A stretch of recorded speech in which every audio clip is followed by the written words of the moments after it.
ఇప్పుడు పైకి చూడండి, కొత్తిమీర వేసుకుందాము. దీని పైకి మనము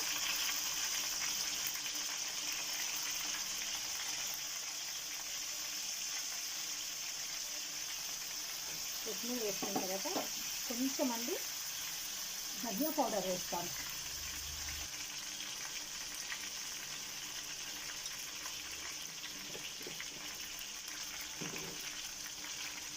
కొంచెం చిల్లీ పౌడర్ అండి.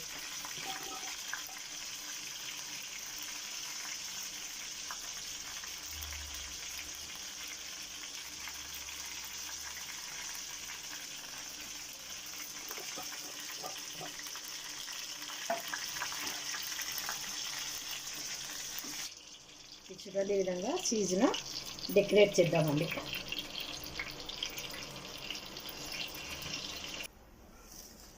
ఫ్లవర్ బ్రింజల్ స్నాక్స్ రెడీ అండి.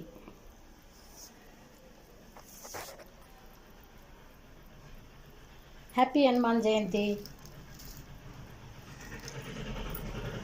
ఈ వీడియో నచ్చినట్లయితే లైక్ చేయండి, షేర్ చేయండి, సబ్స్క్రైబ్ చేయండి, బెల్ బటన్ నొక్కండి. నెక్స్ట్ వీడియోలో కలుస్తాను. Thank you.